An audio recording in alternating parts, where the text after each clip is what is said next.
getting real good, man. What's going on?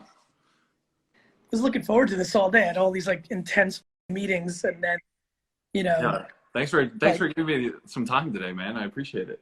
you know how I feel about you. I'm always curious. Are you signing? I'm signing right now.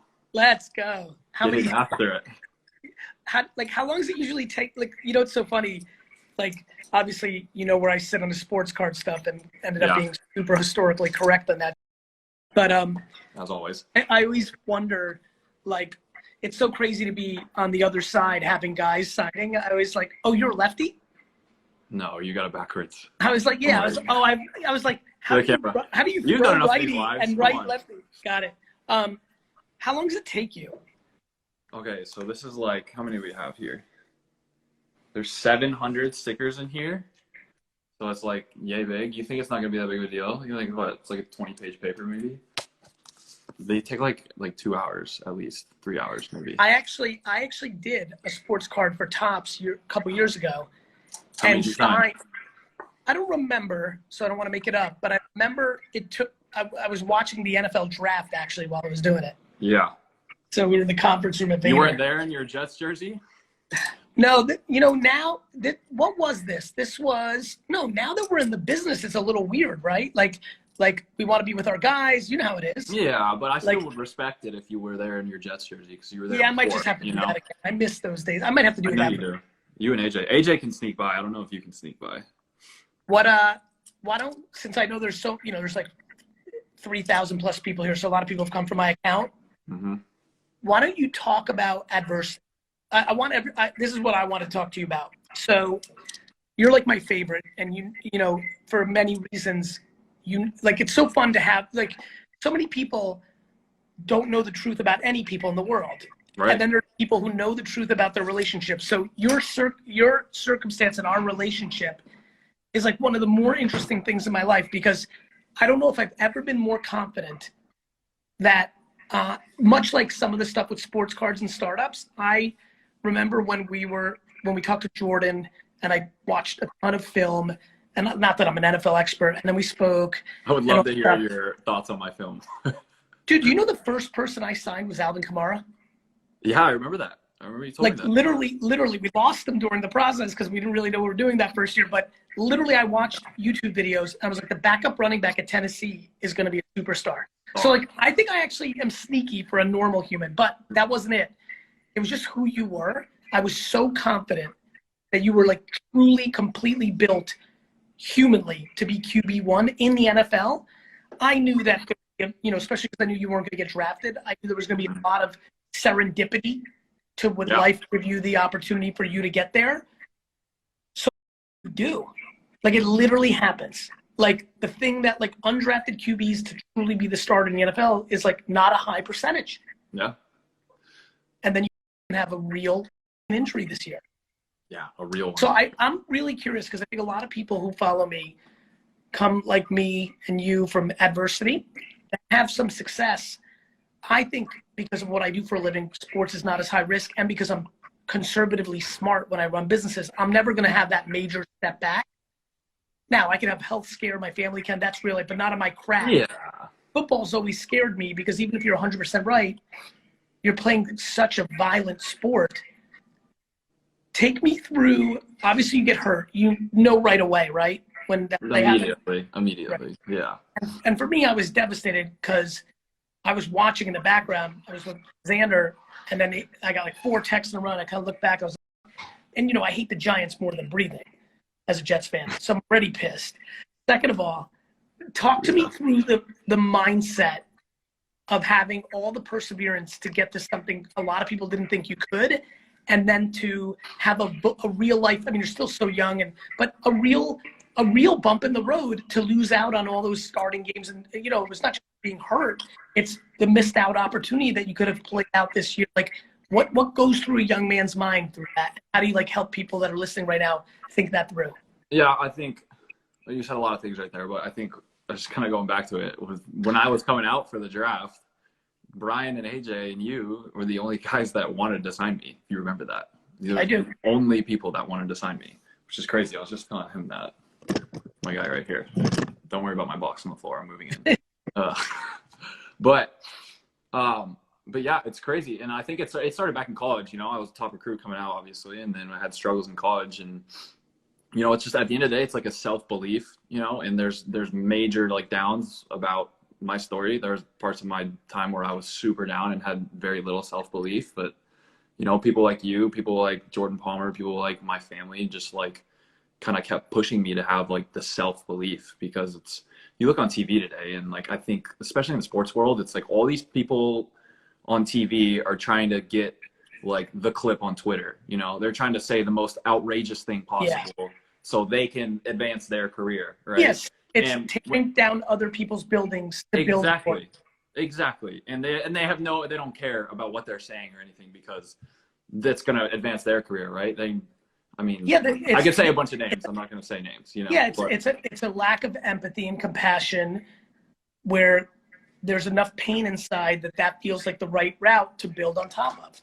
Yeah, it's just like there's not integrity involved in it, you know. There's nothing there, and so I think like it comes down to self-belief, and for me, it's everything that works for me. I try to make everything as simple as I possibly can, because I need to think fast, you know, and so simplicity works for me.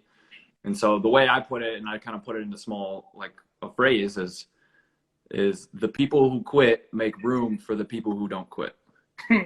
And so that's kind of how perseverance, tenacity, patience, conviction, all those things. Yeah. And when I go around the high school kids and like the college kids, and there's a bunch of kids working out here, you see how big this group of kids is, right? Like all these kids want to be great. All these kids want to make it to the league or do whatever, you know? And I think just when you tell the kids, it's like look at all these people around you. Like a lot of these people are just going to give up and quit, right?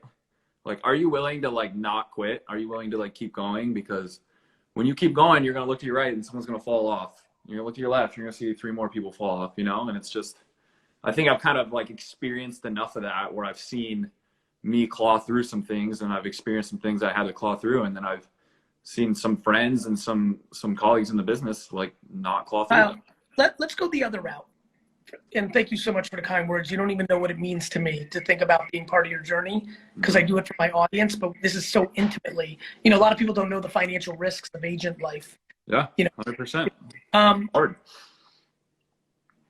Let's talk about let's build some people up. Back to, I want to start talking more about real life things.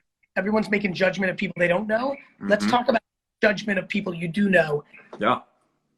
From a player standpoint, who had a real impact on your very young career so far and went out of their way to help you? It's a great question. It's an awesome question. I think I'm thinking back to Carolina, thinking back to my rookie year. I think of guys like Cam Newton, who a lot of people from the outside would think differently of, but you know, he was in New England this year. I'm friends with Jarrett Stidham, and I was just with Jarrett last night talking to him about Cam and how awesome he was and how great he was. But, you know, Jarrett was a little uneasy about him at first, right? But, of course, you know, I think Cam and came by the way, in. I have compassion for that. Jarrett first was at a point when that trade went down, or that signing went down. He's already thinking and being hopeful that he's going to be QB1. Yeah, the whole competition aspect of the quarterback room, just, you know, it's a weird thing to navigate. But, you know, I think Cam especially just kind of went out of his way. And I don't think he ever saw me as competition at the beginning, you know, but he went out of his way and was always there to answer all my questions and was never weird about anything, you know. And then that's in the quarterback room. But you look around, you got guys like Torrey Smith, you know. Torrey Smith was at the end of his career when I was in Carolina, and he was my locker mate. He sat right next to me. And me and Torrey would talk all the time, forever, all day long. And he's just there's millions of things, and he didn't have to do that, you know. I'm just 21-year-old kid, 22-year-old kid, and it was just who he is. He's just a good person. Exactly, you know. And then like another dude like that, Greg Olson, who's like in a different way, would just loved the game so much, and just loved when he goes and coaches his little league baseball team with his sons on it, like he's that fires him up more than anything, just because he loves to coach and he loves to teach. And so it's like guys like that, man. I'm always fascinated about the OG offensive linemen for a young QB. Did you have any luck in that department? Where any of the your guy Ryan Khalil. Oh, I love Ryan was a hell of a dude. Ryan loved to mess with me. He would always get me in trouble at practice. He loved to fuck with me at practice, but Ryan was always great. Our guy Matt Paradis. Yeah, Paradis at Vaynersports. Paradis was. He came your second year, right? Yeah, he was my second year, and so he was my center the whole year. And Matt's one of my greatest friends now. Matt's a hell of a dude. But same thing. He's an older dude. He won a Super Bowl with Peyton, you know, and then he played an entire season or whatever with Peyton behind center, and then he's with me back there, and there's no difference. Two of the greatest quarterbacks of all time that he got to step. Cheers to that, Gary. I appreciate that. Kyle, what's your rehab look like? Now I'm almost asking you like real questions for myself, just being selfish. What's the ETA to be 100%? Obviously, there's a lot between now and then. Yeah. So today marked, today marked 12 weeks since my surgery, and so I think like cautiously, full recovery is 20 weeks. So probably like another 8 weeks. I was out of the boot. I was in the boot until 2 weeks ago, and so I've been. How does it feel to be out of it? It's like liberating. It's unbelievable. I felt like I was not part of society with the boot. I was like, especially during COVID, and I was like locked up in the apartment in Virginia. I was like, I was not even human. But I've been walking around. I've been doing a bunch of stuff. We're just starting to it's all about getting range of motion back. Like I was in a boot forever. So think about your foot just being stuck like this for 10 weeks. So like when I got out of the boot, I can go like that. And so it's all about just getting that range of motion back, you know, but hopefully 8 more weeks. I really just like trying to golf. So we'll see how much longer I have until I can golf, honestly. But so that's great. So you'll be super ready for. Yeah, be ready. It's all good. All the surgery it's all solid in there. It's not going anywhere. I'm not going to re-hurt it. It's just about strengthening it. Before I bounce, because I got to run in 2 minutes. No, you're good. What about off the field stuff like signing these trading cards, brand deals? Talk to a lot of people who watch this that are kids that are considering Vaynersports and considering other places. Yeah. You know, how do you balance it not being a distraction, but also being thoughtful while you got the platform? When you're a youngster, some of the vets are like, "Hey, rookie, if you didn't literally waiting for the joke of like, well, maybe if you didn't do Instagram photos for $500 brand deals, you would have film and not throw that pitch." That was what's his name from the clubhouse thing the other day, the pitcher, I think, who was saying that. Yeah. I think that I have an opinionated take on it. I think it's very important, but I think like being good at your job and winning like makes everything 100 times better. So I think that 100% comes first. But then I think it's all about like what you want to do, because it's like organic. Like for me right now, I'm like really trying to figure out like the whole Twitch game. I think me and Jordan have been like doing stuff on Twitch, and we're trying to figure out like how Twitch can like become more personal with the football world. And I think like you're rocking, I think that's the Roker guy right there, isn't it? Yeah. Yep. And we were playing the other night, me and Brian. I know. I don't know what you were. I don't know if you get an invite. I know. It went great. People know I don't game. Who won? Which side? We swept. Who? It was me, Brian, Maniac was on our team from that team, and then Attach was on the other team. There's like 4 more people. I think BP was AJ lost? AJ, I was murdering AJ. Yes. AJ was all right. Let me just Brian go was too. real quick. Yeah, it was good. But no, man, I think it's all important, man. I think it just got to do like it's got to be organic.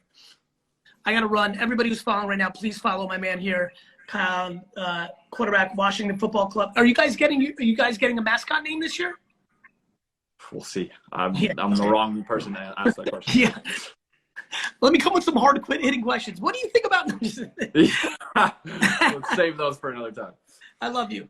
Evan, thank you so much for having a couple seconds and being able to tell the Believe Nation a little bit about Empathy Wines. It means a lot to me that you would take this valuable real estate and time on your channel to give me some love. It means a lot. It's just good karma points, and so you're awesome. Thank you. Believe Nation, if you're into wine at all, go to empathywines.com. My whole career's work was poured into producing a wine that rivaled $40 to $60 wine for $20 a bottle. I'm just super excited about this subscription-based wine business. You can order 3, 6, or 12 bottles in subscription form: rosé, white, red. If you search on Instagram or Twitter, you will be blown away. People are literally like, I don't even like Gary Vee, but the wine's good. super proud of the effort. Thanks, Evan, for the time. Wishing you guys all happy and healthy. If you want to learn how to market on social media like Gary Vee, check out the video right there next to me. I think you'll enjoy it. Continue to believe, and I'll see you there.